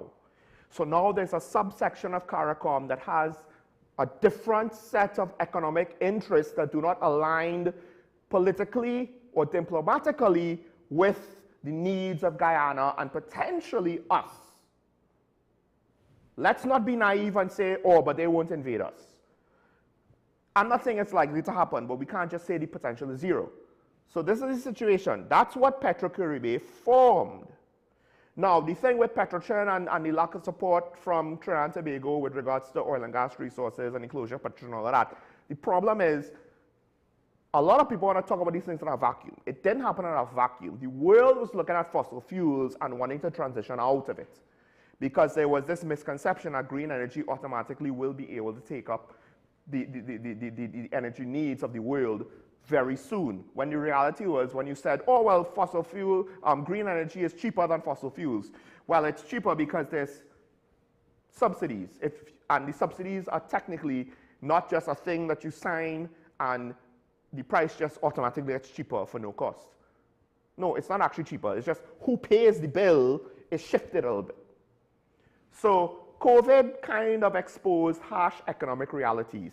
As long as countries were continuing to experience growth, GDP growth, they could continue with high amounts of deficit spending, and they could continue potentially with high amounts of subsidies. And then also, as long as European countries didn't have to spend 2%, 3%, 4%, 5% on defense, they could continue affording subsidies for green projects, despite the fact that Germany's energy prices quadrupled when they tried to go green. And France was ready to axe nuclear power plants, and I was just anticipating that their energy prices to quadruple as well. Same thing happened in Australia when they decided to go with green initiatives for power generation. So, and here's the thing, it would be very interesting if to what extent the solar plants in TNT were put online, to what extent would that have forced our electricity prices to increase? But I digress. I could understand. The reality was the world was going away from fossil fuels, right? So to some extent, some of these countries saying, well, we need to secure our energy future. But this is where it's subjective. I'm not going to fault some CARICOM members looking for Venezuela and taking a deal with Venezuela if at the time they did not anticipate the potential international implications down the road. But this is where we're at now, where CARICOM is, as the caller said, we do not have a unified international response or front to things. So it's nice to speak about unity, but we have competing agendas now. Regardless of what Trinidad and Tobago wants to do we want to side with Venezuela or do we want to side with Guyana? It's that simple. And given the fact that Venezuela, to me, is the aggressor in this situation, then we could come to the fact that Guyana is a CARICOM neighbor, who I do still think CARICOM economically will be better together, and to some extent politically, diplomatically, would also be necessary in order to prevent things like this.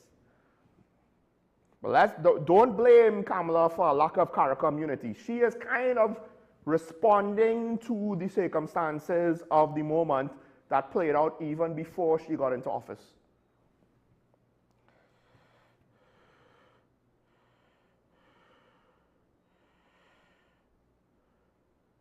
And this is the thing, Derek Ransom says, just look at Haiti. The U.S. could not solve Haiti. Haiti is a different animal to Venezuela, right? It has different conditions. There was the debt to France and a whole set of other things. It's a different situation. Will it work out to be exactly the same? It might end up being similar if America intervenes, but it won't be for the same reasons. So I'm not willing to just do the lazy thing and to say, well, it'll never work. Usually what happens is when you start to assume that something will never work, then you start to make immoral and ineffective decisions because they're based on an assumption that is technically not proven. It is just an observation due to a failure, due to different factors in each scenario. So to what extent are they equivalent, and do they correlate into a trend that could then always be turned into an absolute principle that you must apply? The last thing I'll say is this. Like I said, there's the Trump administration that is to deal with terrorist cartels. The MSJ has come out to say that that's a lie. I'm willing to say that they could be very right. The Trump administration could want regime change. This is one of the things, though, that I need to point out.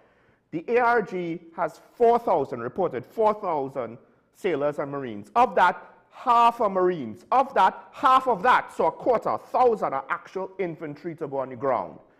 Part of the second 1,000 of Marines will include the pilots of helicopters, including attack helicopters, transport helicopters, the crewmen for amphibious assault vehicles, that's basically kind of like APCs that go on water to get troops on shore via water, as well as the crew to other landing craft, other vehicles. But an ARG essentially is a battalion. It has a limited number of vehicles to support that infantry battalion. In order to invade a country, you're going to need something like multiple divisions. Each division is something along the lines of 9 times the size of a battalion. And then you'll need the logistical support to do all of that. The ARG isn't going to do that. The ARG has just enough logistical support for this one battalion to do limited operations. What can it do? More importantly, what can it do? This is not to invade Venezuela. You're never going to invade Venezuela with 1,000 men and a company of amphibious carriers and 2 platoons of helicopters and 1 flight of F-35s. You're not going to invade Venezuela. What you could do is raid Venezuela. And this is where, to some extent, the actual deployment choices of the United States does lend itself that they are going after the cartel.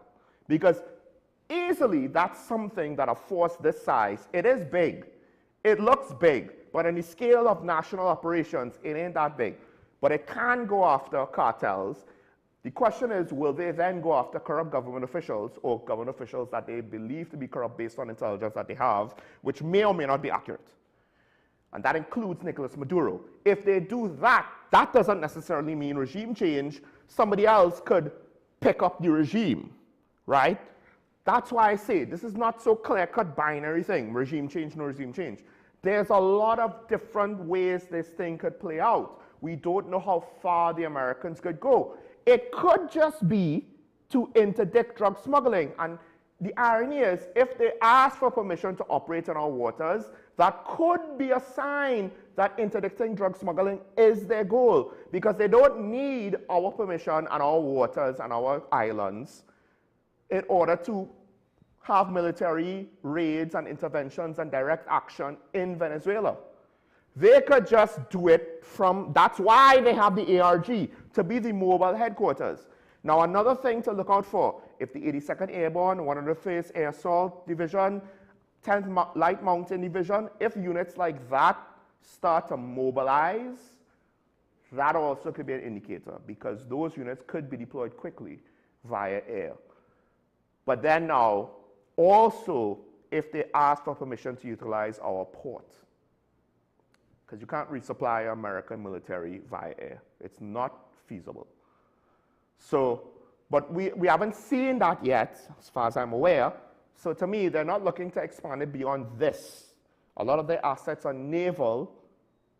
So it's either going to be actions against Venezuelans on the water, ships, or direct action, small unit raids into Venezuela and maybe other parts of the Caribbean. They might not just limit it to Venezuela. They might do raids in Colombia. They might do raids in Guyana. They might even, depending on the intelligence. Support, they might look to work with the TTPS and the Defense Force, or they might bypass us like in Pakistan. But let's not forget, a sitting Grenadian finance minister got blacklisted by the AS government not too long ago. So when the caller said maybe that's why Keith Rowley had a situation with Interpol, we can't say that that's wrong. So what is the potential diplomatic fallout? that Derek Ransom was talking about, one of the things that we have to be cognizant, whether it's right or wrong, moral or immoral, can we afford a negative diplomatic fallout with the United States? Will Europe back us up? Remember, they depend on the US to defend them from the big old bad Putin. Trump ain't going to be there forever. So, over time, there was a lot more to potentially say, but all I would say was this. I would advise people, one, not to make oversimplified assumptions, and to be honest, not to assume that anything is 100% positive. Everything has cons. Everything has the potential for a bad result. Everything. From the position of the government, to the position of the opposition, to the position of the analysts, to the position of Guyana, to the position of the Petro-Caribbean countries, to the positions of Venezuela, etc., etc., etc. There's potential negative consequences all around. So then it comes down to essentially two questions. One, what are you, even though it's not up to us? It's not up to us, let's be frank. We don't have the capacity to protect our sovereignty, and then none of us are in the government, right?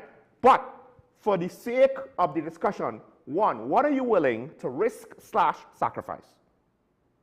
To what extent do you think it is important, because we are dealing with potentially the consequences of transnational narco-terrorism? We've reached that point based on the potential threats that cause the Commissioner of Police to take action.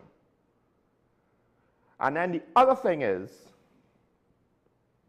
what principle do you want to stand by? Just saying the United States interventionism is evil is not really a principle. Because at the end of the day, as a lot of people have always said, if anything happens to us, we need them. Guyana needs them. So that's not necessarily a principle that you could practically apply to this situation.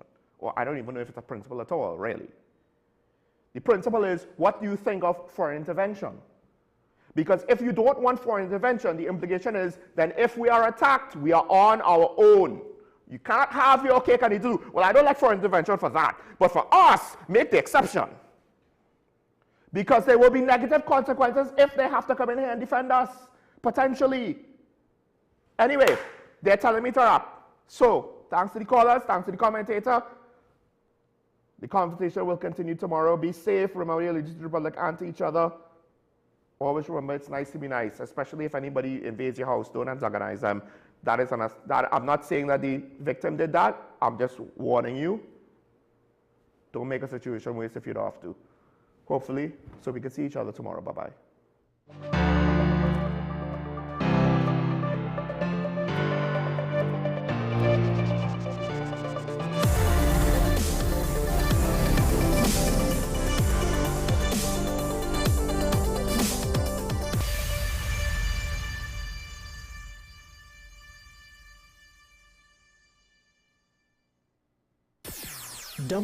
WESN.